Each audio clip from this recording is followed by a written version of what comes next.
And a very good and a very early morning from panelists in Sweden and Norway. My name is Per Lund. I'm a Science and Technology Counsellor at the Norwegian Embassy in Singapore, and I have the pleasure of moderating this exciting panel today. So let me first of all congratulate the Sustainable Energy Association of Singapore, or SEAS, and the EMG events to be able to organize the Asian Clean Energy Summit as a hybrid event also this year. We've been attending this for many years, and we're so happy to see that the Singapore International Energy Week was done also this year. The Nordic embassies in Singapore and the Nordic Minister Council, or Nordic Innovation, are also tomorrow organizing the Nordic Green Conference here physically at the Marina Bay Sands in Singapore in close cooperation with SEAS and EMG event. With 80 physical and well-distanced attendees, and we expect around 100 Zoom attendees. I'm quite excited and a bit anxious to be able to host the first physical event in Singapore since the circuit breaker early this year.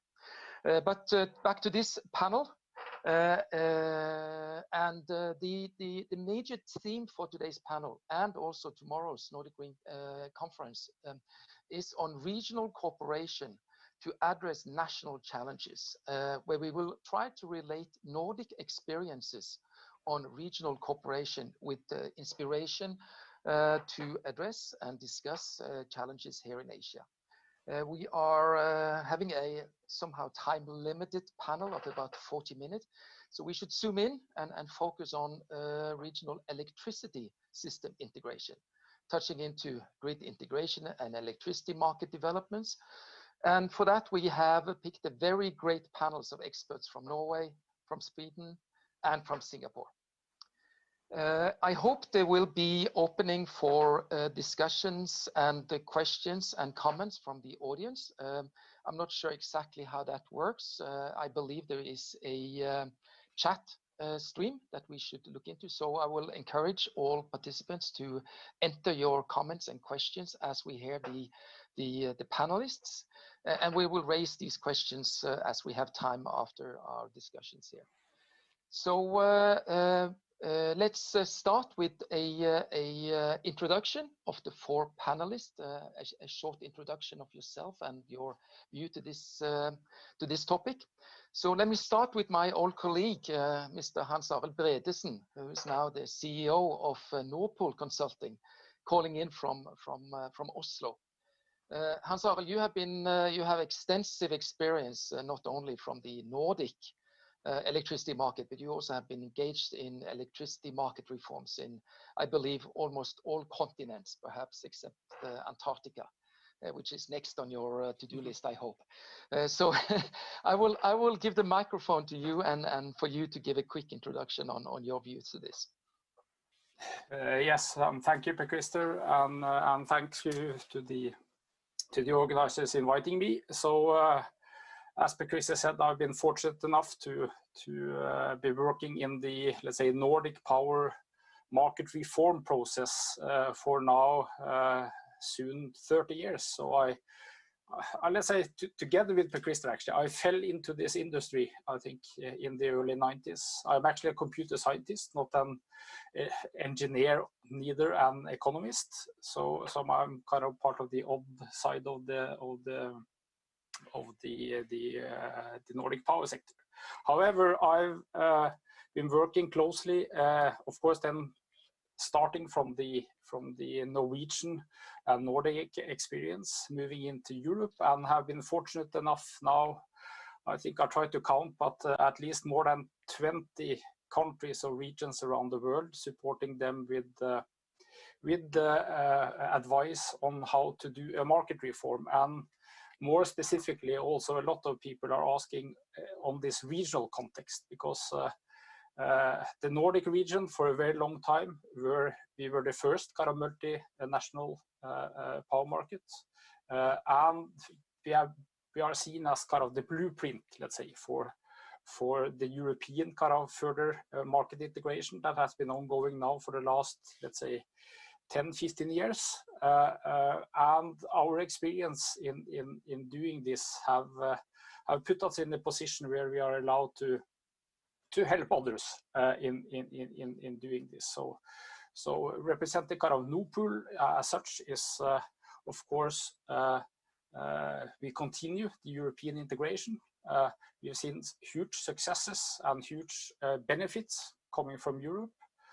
But also during my time, especially in Nordpool Consulting, we have been supporting market reforms in other regions. So I've also been working in Southern Africa for the last 15, 16 years, helping them to establish what is called the Southern African Power Pool, which is an excellent example of how we have been able to utilize some of the experience from the Nordics.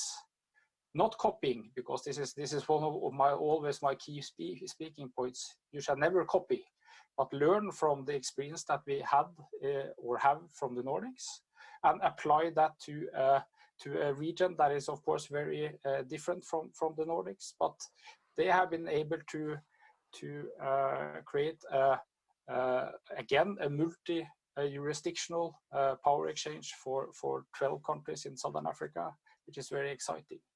I've also been fortunate enough to work for some years in India, supporting their market reform. Again, some nice old stories from that with Per Christer, as we actually worked together on that. And also during the last, let's say, 3, 4, 5 years, we have also been fortunate enough to support the growing thinking in the South Asian region of looking for electricity market integration. So we've done several projects looking at the feasibility for what we have called an ASEAN electricity exchange, which actually started with a physical roundtable event in Singapore, where the topic was a bit broader, but kind of how can the Nordic model, not for electricity, but the cooperative model, the Nordics, support the development of Southeast Asia. So some of you would know this well, that IEA actually released a report last year on the feasibility of the ASEAN electricity exchange, where we supported them in doing that, and this has been now taken forward. So we are looking forward to the next steps of this, because it's very easy to see that a regional cooperation, why should you do it? Because this helps you utilize the value of differences between the different countries. In a bigger market, the more diverse power mix you have, the more easier you can integrate, especially renewables, like we have shown. And I presume that some of my, especially Danish representatives, will talk about kind of how they have been able to integrate renewables into a bigger regional market. So I think that was my 5 minutes. Thank you. Thank you very much, Hans-Arild. We'll come back to some of the points that you raised, especially on the ASEAN approaches here, the interesting developments, and also plays into Tommaso's position here, representing renewable energy. But before that, I'd like to introduce another good friend of mine, Professor Thomas Korberger, calling in from Sweden, Göteborg, I presume. Yes. You're looking at your bio and trying to introduce you. It's far too long. We need a panel itself to just go through the long list. So, in addition to being a professor at Chalmers University of Technology in Sweden, you're also a member of the board of the Norwegian Research Council and a member of the board of the largest Swedish power utility, Vattenfall.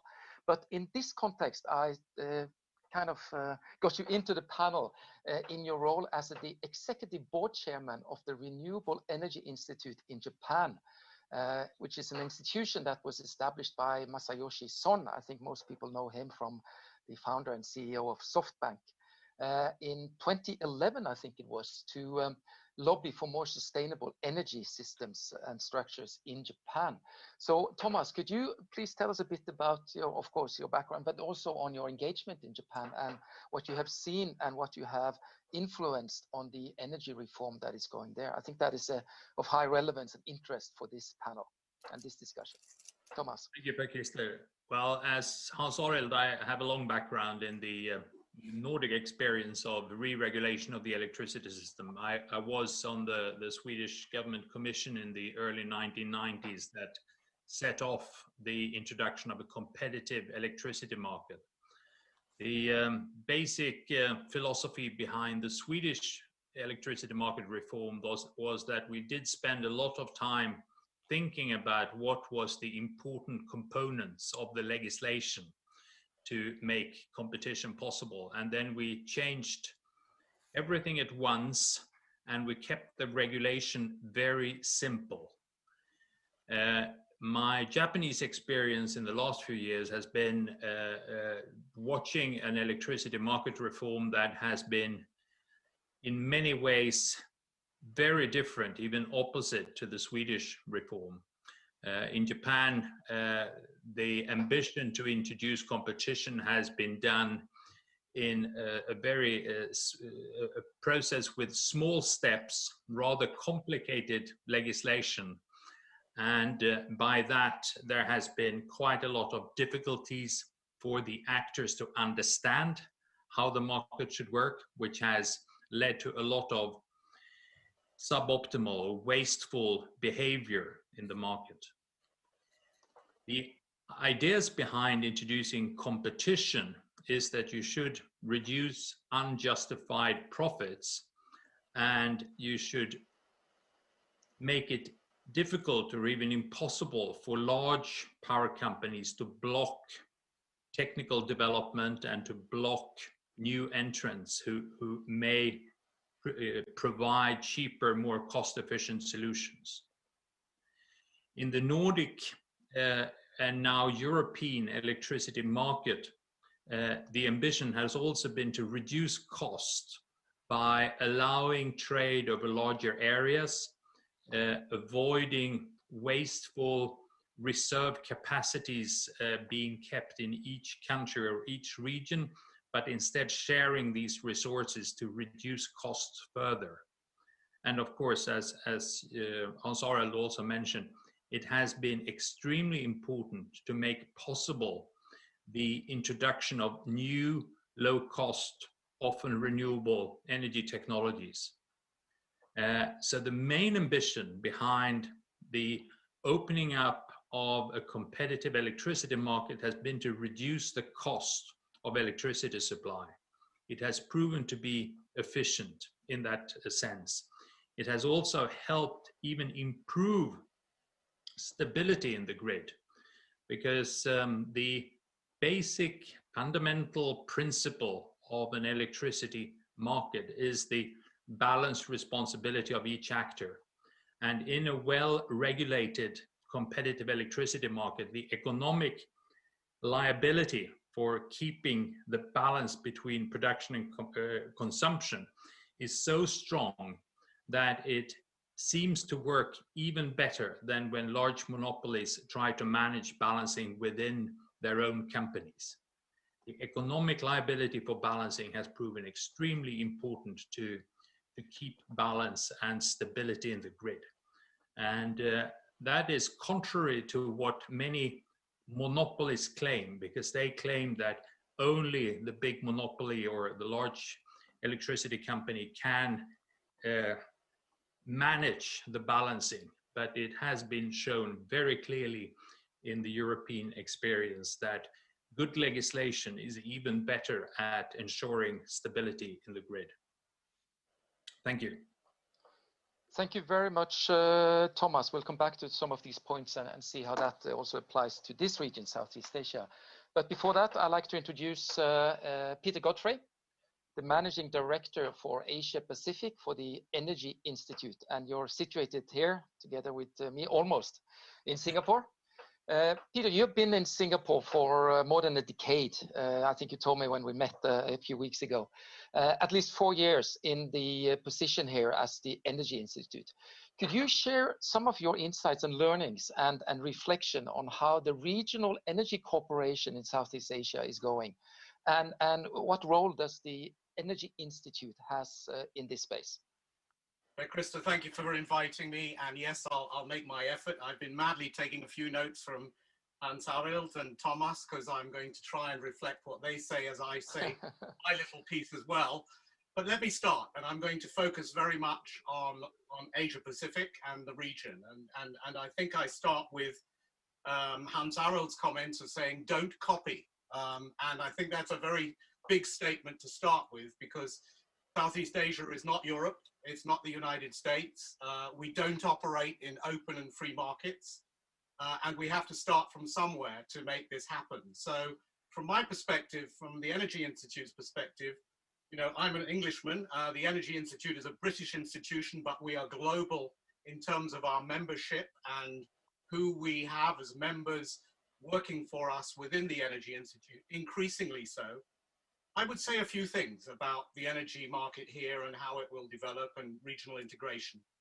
First big question is, and I think it is a policy question that is now taxing the brains of all governments within the Southeast Asia region, is do we build back better, or which is BBB, or do we run as business as usual, BAEU? We go back after the crisis to a situation where actually very little changes, and we have to sort out the economic problems that we've suffered within COVID, or are we actually going to start reinventing our energy systems into a new way? And I would say various levers are pulling us in the direction of building back better, and I will try and reflect on those. And maybe I'll just start off with one comment that actually Ban Ki-moon, the Secretary General of the United Nations, made many years ago, I think in 2012.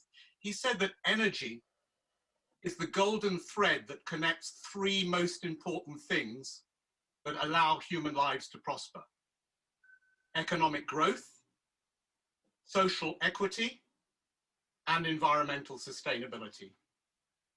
And to me, that really sums up how we need to look at energy and the energy transition wherever we are. And those three elements all have different components in different parts of the world. And I often talk about the fact that we are now in a world where energy is actually deglobalizing. We had a situation 100, 150 years ago where coal, oil, gas, hydrocarbons were basically globally traded commodities. The energy resources of the future will increasingly be geared towards more local resources, and the use of localized resources, and obviously renewables will play the largest role in terms of growth going forwards. So from my point of view, energy systems will very much be dependent on the localized resources that are available as a fundamental for where the energy transition needs to go and needs to be driven. So within that context, obviously in Southeast Asia, we have two types of energy customer and two types of energy supplier. We have people that have, and we have countries that don't have very many energy resources at all, such as Singapore. So clearly, one of the issues around regional cooperation is around how resource-rich countries cooperate with resource-poor countries. And I think that is a very important element that needs to be looked at when you're looking at interjurisdictional regulatory policies and frameworks on which to base it. The second key element, which is also fundamentally key, and this is where I think the Nordic countries potentially have some lessons to be learned and have done some very interesting things in Norway, in Sweden, in Finland, and that is around the issue of the haves and the have-nots in energy. We have a lot of people that are connected to the grid. We live in cities. We're used to turning on our lights, turning off our lights. And we're used to a very different process to those that live in more remote locations and communities that basically still need to economically develop themselves. And in my opinion, here in Southeast Asia, particularly given the archipelagic nature of countries like Indonesia, countries like the Philippines, is that what we also need to recognize is energy policy is not necessarily the same for the haves as it is for the have-nots. And there is a need to actually differentiate between those two types of energy. Not only about looking at decentralized and, as I say, remoter locations, it's also about looking at the more poorer, less developed economies, such as Myanmar and Cambodia, and to a certain extent Laos, as compared to the more developed economies of Indonesia, Malaysia, Thailand, Singapore, etc., etc. So to me, that's a very important element. What's also important is to recognize that in this world of resilience, sustainability is all about supply chains. And it's all about not only how the energy resources are managed, but also issues relating to the circular economy, issues related to green procurement, issues related to recognizing that energy, particularly when we're looking at scaling it up in remote locations, and this comes back to the Nordic example, is not just about power, but actually you start needing to look at energy, water, waste much more closely in order to begin to scale up a project that can work for remoter locations and economic development in those areas. So again, one of the things that is often left off the table are these issues around the haves and the have-nots, and these issues around the fact that it's not just about one size fits all solutions. It's about don't copy. It's about, once again, what Hans Arild said, the value of differences that needs to be taken into account. So I'll leave it there and looking forward to the discussion. Thank you very much, Peter, for also lifting this from a technical, I think, or procedural challenge to also to take into account the social and the social differences aspects of the region here.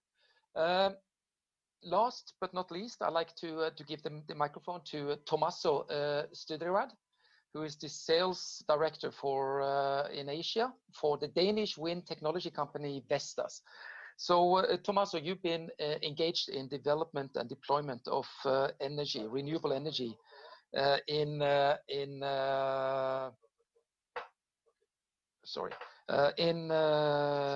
Europe primarily. You've seen the development of wind power, the successful development and the deployment of wind power in the European and the Scandinavian Nordic markets. But now you've been in Singapore for 4 years, I believe, since 2017. So could you reflect a little bit of where you see your opportunities from a Vestas renewables point of view, but also where you see the challenges to fuller deployment of renewable sources in this region? And now we're talking about in the context of electricity integration, electricity markets, etc. Sure. Thank you, Per Christer, for the question, and thanks for inviting me to join with such a distinguished group of panelists. Yeah, I have the pleasure to represent Vestas today. Again, as you mentioned, we are the world leader in wind power. We have installed turbines, 117 gigawatt globally in over 80 countries worldwide. So of course we've been there from the very beginning, over 40 years, pioneering the development of the wind industry. So we really have seen as a company, we've been part and in a way leading also the revolution of that we have witnessed on in terms of renewables, from being just a niche player in the overall energy market to what is today mainstream. I think we can really say there is more investment being done in renewables today than in fossil fuels by a large degree. And of course, in terms of throughout the journey, we've also been seeing how countries were able to decouple economic growth with CO2 emission, also through and thanks to more renewables in their energy mix. And again, I think that's where the link goes very easily into with the topic of grid and interconnection and green integration, because in many instances, so the development of renewables would have not been possible into the levels that we've seen in Europe, especially in the Nordic region, without grid interconnection. So if you look back 15, 20 years ago, in Denmark, it was, people were saying it's impossible to have more than 10% wind power in the energy mix. That's max. You know, today we are at more than 50%, and the grid is one of the most stable in the world. The reliability of supply for Danish homes of electricity is of 99.997%, and that is with more than half of intermittent renewable energy. How is that possible? Also thanks to a very efficient interconnection and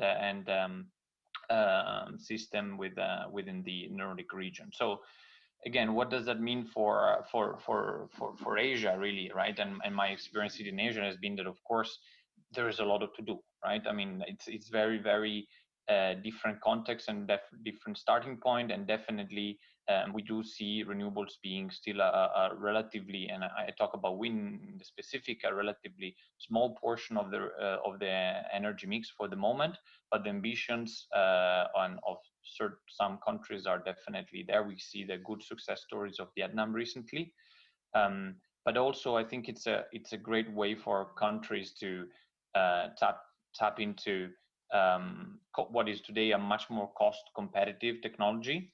Renewables are the most cost competitive source of new power in 2/3 of the world today, and again also allow countries to rely on domestic resources. That's very, very important going forward, especially from this part of the world where we see obviously economic growth happening at very, very fast pace, and the reliability and the supply, the strategic reliability and the security, energy security of these countries being key. So going back to also a little bit what Peter was saying about using a little bit more of also decentralized power plants like renewables allow, rather than the old scheme of large centralized power plants. Yeah, so that's a little bit of some thoughts to introduce, Per Christer. Yeah. Thank you very much, Tommaso. I'll ask a few questions here. I'll start with Hans-Arild. We know that, or I think there is a consensus that a more integrated electricity system for the ASEAN is beneficial. It's been debated, it's been presented, it's been discussed since maybe 1980s, 1990s. You, Hans-Arild, has been a part of that process. It's taken a long time.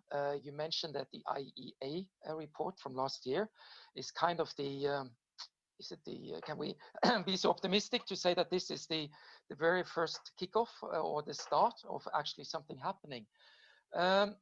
With your experience from South Africa, you mentioned the SAPP, the South African Power Pool, which integrates 12 countries in South Africa. The challenges, one thing is the technical interconnection with the cables, the high interconnectors and all this.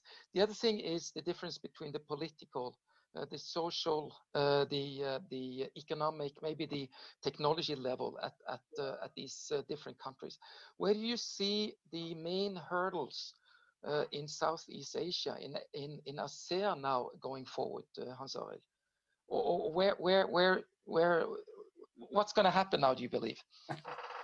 Yeah, but I think the issue kind of in all market reforms is essentially that it's very often easy to see where you want to get to, but then you stand where you are and then you say, oh, how can I get from where I am today until where I want to get to? And again, referring back to the African experience, kind of the African has a saying, kind of, how do you eat an elephant? Kind of, it's piece by piece. So you have to start somewhere. You have to accept that this is a process that will take time. you have also to, one slogan that we developed early when we worked in Southern Africa was regional cooperation, national control. And I think that resonates very nicely with what people would like to also hear, because even though if you try to develop a regional market, you're not giving away your national control. You're not saying that this means that you now suddenly have a central body that now suddenly governs your power sector. So I think that is an important thing, and also to allow, let's say, diversity of how you have implemented the national power markets. Not to say that, so this is, to be a bit blunt, this is one of the problems with, for instance, the US approach, meaning that you have to do, everybody has to do exactly the same thing. And then again, to do this to do this process with the market reform, where you have to have everybody to agree on all tiny detail, you will never get going. So you need to allow people to be different. And I think that's some of the Nordic history, that is some of the European history, and that's for sure the Southern African history, that allow people to move in their own pace. And also, I think, don't expect everybody to jump at the same time. So if you also look at the experience from the European now market integration, one good thing that has been done there is that you allow people to move in their own pace and finding their own path into the, let's say, EU internal market. It will take time, but that at least gives also the countries the ability to also find their own, let's say, feet into the market. Relating a bit back to what Peter said, not trying to create a one-size-fits-all, because the countries are different, very different. And you can, again, looking at Southern Africa, the difference from the richest to the poorest country in that market is even bigger than in Southeast Asia, I believe. But still, they have managed to create this market, and they are continuously, and again, they started launching their market in the early 2000s, and they are still improving bit by bit and step by step, and I think that is the key thing for Asia now. Somebody needs to take the first step. And just the last one, I think my good old friend from Southern African Power Pool said one thing very nicely. He said, if you want to learn how to swim, you have to jump into the pool. So this is if you want to have a market, somebody needs to really get wet on their feet. You shouldn't jump into the wrong end of the pool. But start on the children side and dip your feet. But if you want to get into, you have to get wet. Krista, can I just add one element? Yeah, absolutely. So, agreeing with everything Hans-Harald adds, but now talking about the economic side, I think the other side of this, which I think is core to kicking off some form of market structure or pseudo-market structure, is investment. And if you expect cross-regional investment to happen, you have to start working at some common rules of the game, which allows country A to effectively invest in country B and vice versa. So the issue here is, in Europe, it's not been too difficult because we have a relatively balanced playing field when it comes to common investment. Right now in Asia, the issue of investing across borders is a very tricky area. And what one needs to do is to actually create a more balanced field. So in addition to looking at the regulatory side, it is about, for example, if we look at the LTMS project, the Laos, Thailand, Malaysia, Singapore project, it is allowing Singapore to invest in Laos and Laos to accept that we will take energy into Singapore. There has to be that common playing field that allows investment and returns on investments to happen across the regional connectivity borders. And that really does not yet exist here. I think that's a very interesting and very key point, and I will ask a question maybe also to Thomas for this, is on the the mix of stakeholders and the role of the stakeholders. I mean, as it is the conventional system, you have a monopolistic utility, virtually integrated utility, that handles or controlling the entire energy flow from production to distribution to transmission, and even also the international interconnectors. The reforms, and Thomas, you've seen this in Japan, even though there were on paper 10 competing power companies, they were definitely not competing, and they were definitely not independent. So I'm thinking to deregulate and to liberalize electricity market, allowing new private entrants, maybe even allowing merchant interconnectors. Will that address the investment challenge, Peter, instead of just letting the government or the incumbent government-controlled utilities take the responsibility of that? First to Thomas, how do you? I mean, you mentioned that it was a bit of resistance. You didn't mention from whom, but I think we all know who that is. The incumbent utilities for the reforms. But there has been so many benefits from this. You mentioned the better, physical balancing, the leverage of cost, end user engagement, etc. How do we convince the incumbent utilities to play in a more competitive and deregulated power markets? I would like to start with one fundamental point that Tommaso was touching, and that was the importance of a competitive market where there is a transmission system operator that provides the platform for the competition to happen, is also opening up for transparency and providing data on how the electricity system actually works is a very important thing for any investor. An investor needs to know how the market conditions are, how they will work. You use the term deregulation. I have always, ever since the Swedish Energy Commission in the early 1990s, resisted that terminology, because in the monopoly, you don't need much regulation. But for a competitive market, you do need clear, transparent, understandable regulation. So it is re-regulation, not deregulation. The importance of clear regulation for how the market should work is important for anyone to dare to invest.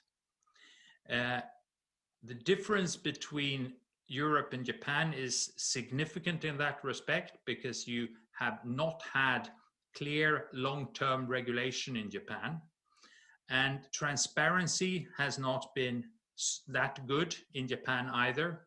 In the European setting, you can see the spot market, you can see the balance between production and consumption, and the price forming mechanism, which is very important for any investor. They must believe they can understand the market, and they can in some way control the investor risks. When you talked about the role of the monopolies in this transition, I have been strongly in favor of the rather rapid market transition. And Hans-Arild talked about the difficulty in cooperation between different countries with different traditions and different regulations. But when it comes to the re-regulation within a country to open up a competition, I think the transition should be fast, because the step-by-step transition is creating conditions for suboptimal behavior in each step. And unless you know exactly where you're going in the long run within the horizon of an investor, it's very difficult to invest when you see an unpredictable consecutive re-regulation process ahead of you. You cannot understand what the economic conditions will be then. So the rapid transition may be more efficient. But again, most important, transparency, availability of all the information of how the electricity system works is important. And then in the resistance from the old monopolies, what you often find is that they want to keep some privileges. And in Japan, one of the issues have been the balancing market. And the balancing market, for those who are not experienced, is what ensures the transmission system operators the ability to ensure that there is actually physical balance in the grid. You have actors who have assumed balance responsibility who fail because their power plants might fail, their customers may use more electricity than they had predicted, and so on. So there is a balancing done by the transmission operator, but paid for by the market actors who have not reached their physical balance. And in some cases, these balancing services are provided by a monopoly. And then, of course, they have an enormous advantage because they can set the price.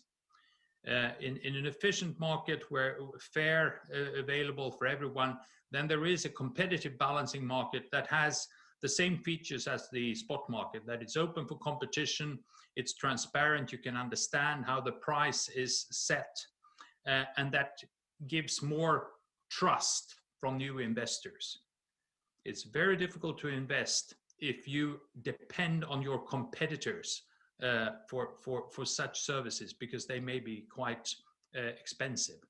So it must be fair to all, it must be transparent if the market is to work efficiently. Otherwise, investors will see enormous risks, which means that new entrants will have to charge more to make up for these risks. And then the market will not be as efficient and reduce cost in the way it can do if it is well regulated.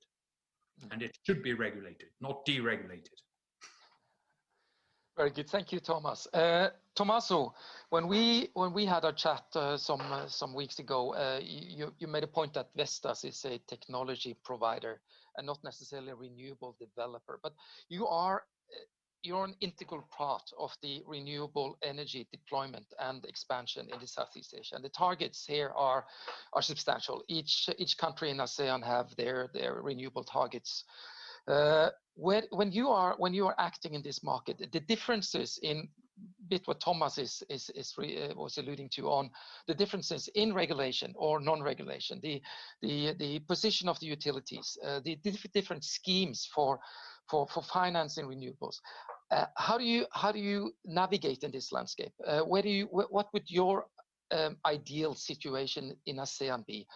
A more united or a more unified regulatory scheme, or are you comfortable with having different approaches to the different markets from a external renewable developer company's point of view?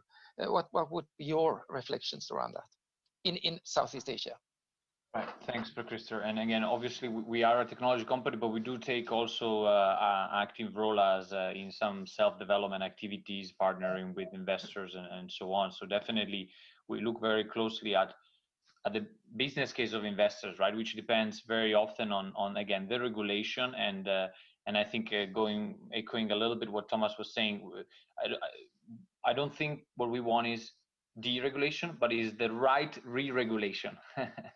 And I think there is a lot of work to be done there. You can really see that investments are there. There is billions of dollars ready to be invested from the most competitive source of capital out there in Southeast Asia for renewable assets, so long as there is a predictable, stable regulation that allows for it. And you see that examples in some of the markets. I mean, I mentioned again, Vietnam, it has been a tremendous success in introducing close to 5 gigawatts of solar, and now what will be more than 3 gigawatts of wind within 1 or 2 years. It's incredible. It's fantastic. So the appetite for investors is absolutely there. So in an ideal world, again, when we look at the policy framework, there's not a one-size-fits-all. Again, our markets have their dynamics, have their characteristic, both in grid, in resources, in competitive landscape, and so on. But you can really see that what is key is a predictable, long-term, stable, and again, clear, going back to transparency that was spoken about earlier on, mechanism to attract investment. And then the appetite is there. Thank you very much, Tommaso. We have only 2 minutes left of this. I have a feeling we could have discussed this for much longer. And I hope that next year at the next Asian Clean Energy Summit in Singapore, we are able to physically meet and continue these discussions. I'm looking forward to that. We do have, well, now it's only 1 minute. So if we can ask each of you just very quickly, Tommaso, you had the last word. So we go backwards. Peter, 2 words on what's your view of where Southeast Asia is going when it comes to market electricity or energy integration? Yeah, so really repeating a little bit what Tommaso would say, I mean, I'm with him in theory. In practice, I don't think it'll work. I don't think a massive re-regulation of the system will work, because fundamentally social equity and the role that data and utilities play are far too more central. So investment and creating a common playing field for inter-regional investment, I think, is important.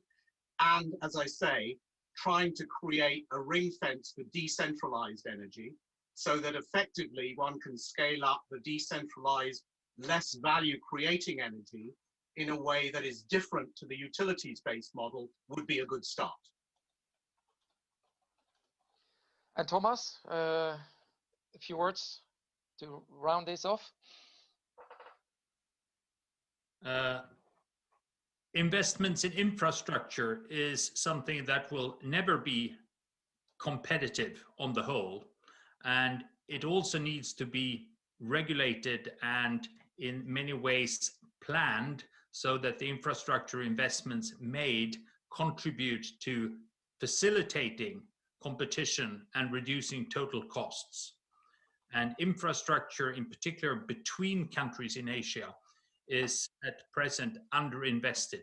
Costs for the customers in Asia could be reduced by more international power transmission capacity being built. Agreed. Counsellor, when are you coming back to Southeast Asia to look after the implementation of the ASEAN power grid or the ASEAN power market? Yeah, no, when I'm allowed to leave my guest bedroom, that's probably the answer. No, I just want to also kind of, I think Eric agrees that kind of one of the biggest issues is that if you look at the power sector now, it's, as Peter say, kind of a lot of focus now is on decentralization, and that the emerging of the prosumer and our role as power consumers are shifting. We need to cater for that. At the same time, to make sure that everything fits together, we also need to have more regional cooperation. So we cannot say that we should either focus on local decentralized or on, let's say, global interconnected. We need both. And I think that is the key. We need to have both in place to make this work in the longer run. Yes. Thank you very much. We are 1 minute, 2 minutes on over time. I'd like to say thank you so much to the panelists. And with that, we give the word back to the ACE organizers. Thank you.